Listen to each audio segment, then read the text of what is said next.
आज हम आपके लिए लेकर आए हैं निर्जला एकादशी का महात्म्य। निर्जला एकादशी का व्रत 6 जून को रखा जा रहा है, तो इसका महात्म्य सुनना बहुत ही फलदायी रहता है।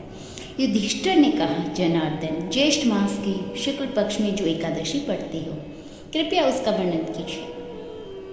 भगवान श्री कृष्ण बोले, राजन, इसका वर्णन परम धर्मात्मा सत्यवती नंदन व्यास जी करेंगे, क्योंकि ये संपूर्ण शास्त्रों के तत्वज्ञ और वेद वेदांगों के पारंगत विद्वान हैं। तब वेद व्यास जी कहने लगे, दोनों ही पक्षों की एकादशी के दिन भोजन न करें। द्वादशी के दिन स्नान आदि से पवित्र हो, फूलों से भगवान केशव की पूजा करें, फिर नित्य कर्म समाप्त होने के पश्चात पहले ब्राह्मणों को भोजन देकर अंत में स्वयं भोजन करें। राजन, जननाशोच और मरणाशोच में भी एकादशी को भोजन नहीं करना चाहिए। यह सुनकर भीमसेन बोले, परम बुद्धिमान पितामह, मेरी उत्तम बात सुनिए।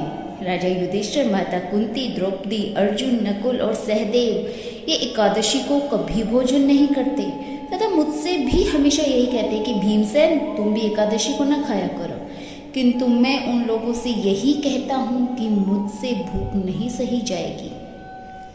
भीमसेन की बात सुनकर व्यास जी ने कहा, यदि तुम्हें स्वर्गलोक की प्राप्ति अभीष्ट है और नरक को दूषित समझते हो, तो दोनों पक्षों की एकादशियों के दिन भोजन न करना।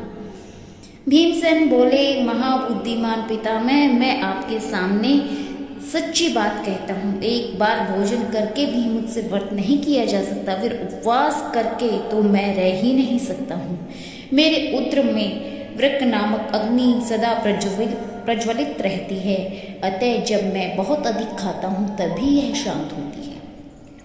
इसीलिए महामुने, मैं वर्ष भर में केवल एक ही उपवास कर सकता हूँ, जिससे स्वर्ग की प्राप्ति सुलभ हो और जिसके करने से मैं कल्याण का भागी हो सकूँ। ऐसा कोई एक व्रत निश्चय करके बताइए, मैं उसका यथोचित रूप से पालन करूंगा। व्यास जी ने कहा, भीम, ज्येष्ठ मास में सूर्य वृष राशि पर हो या मिथुन राशि पर, शुक्ल पक्ष में जो एकादशी हो उसका यत्न पूर्वक निर्जल व्रत करो। केवल कुल्ला या आचमन करने के लिए मुख में जल डाल सकते हो, उसको छोड़कर किसी प्रकार का जल विद्वान पुरुष मुख में न डाले, अन्यथा व्रत भंग हो जाता है।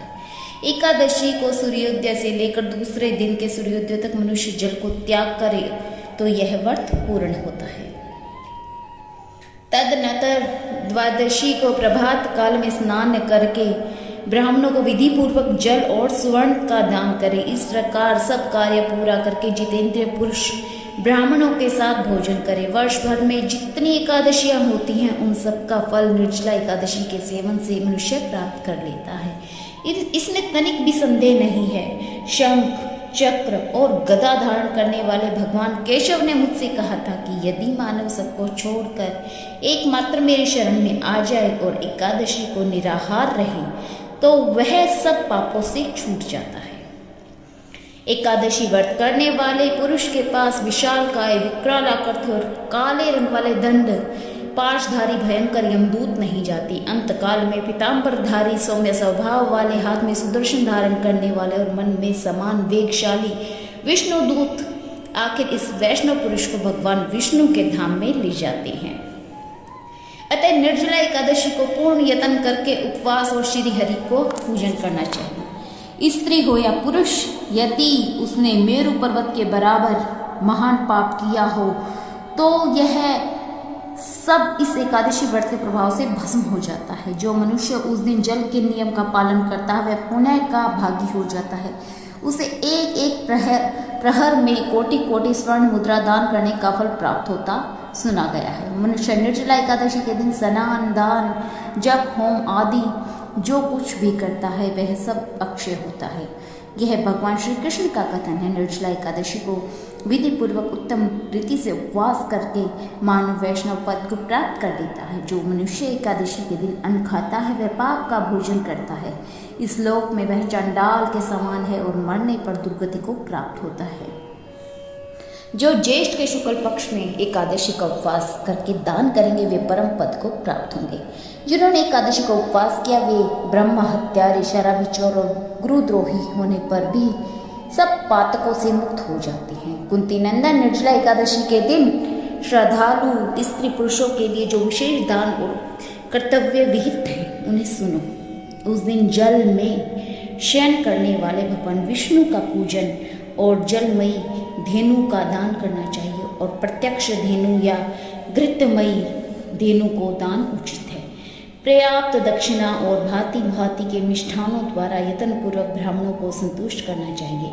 ऐसा करने से ब्राह्मण अवश्य संतुष्ट होते हैं। उनके संतुष्ट होने पर श्री हरि मोक्ष प्रदान करते हैं। जिन्होंने शम, दम और दान में प्रवृत्त हो श्री हरि की पूजा और रात्रि में जागरण करते हुए इस निर्जला एकादशी का व्रत किया है, उन्होंने अपने साथ ही बीती हुई 100 पीढ़ियों को, आने वाली 100 पीढ़ियों को भगवान वासुदेव के परम धाम में पहुंचा दिया है। निर्जला एकादशी के दिन अन्न, वस्त्र, गो, जल, शैया, सुंदर आसन, कमंडल और छाता दान करनी चाहिए। जो श्रेष्ठ और सुपात्र ब्राह्मण को जूता दान करते हैं वह सोने के विमान पर बैठकर स्वर्गलोक में प्रतिष्ठित होता है। जो इस एकादशी की महिमा को भक्तिपूर्वक सुनता है, उसका वर्णन करता है, वह स्वर्गलोक में जाता है। चतुर्दशी युक्त अमावस्या को सूर्य ग्रहण के समय श्राद्ध करके मनुष्य जिस फल को प्राप्त करता है वही फल इसके श्रवण से भी प्राप्त होता है। पहले दंत धावन करके यह नियम लेना चाहिए कि मैं भगवान केशव की प्रसन्नता के लिए एकादशी को निराहार रहकर आचमन के सिवा दूसरे जल का भी त्याग करूंगा। द्वादशी को देवेश्वर भगवान विष्णु का पूजन करना चाहिए। गंध, धूप, पुष्प और सुंदर वस्त्र से विधि पूर्वक पूजन करके जल के घड़े के दान का संकल्प करते हुए निम्नांकित मंत्र का उच्चारण करना चाहिए। देव देव ऋषिकेश संसारण वातारक उद्द कुंभ प्रदानेने नय मां प्रमां गतिम। संसार सागर में तारने वाले हे देव देव ऋषिकेश, इस जल के घड़े का दान करने से आप मुझे परम गति को प्राप्त कराइए। भीमसेन ज्येष्ठ मास में शुक्ल पक्ष की जो शुभ एकादशी होती है उसका निर्जल व्रत करना चाहिए। उसी दिन श्रेष्ठ ब्राह्मणों को शक्कर के साथ जल के घड़े दान करने चाहिए। ऐसा करने से मनुष्य भगवान विष्णु के समीप पहुंचकर आनंद का अनुभव करता है।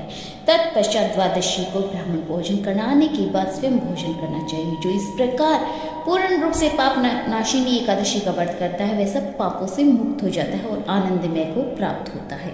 यह सुनकर भीमसेन ने इस शुभ एकादशी का व्रत आरंभ कर दिया। तब से यह लोक में पांडव द्वादशी के नाम से भी विख्यात हुई है और भीमसेन एकादशी के नाम से भी विख्यात हुई है।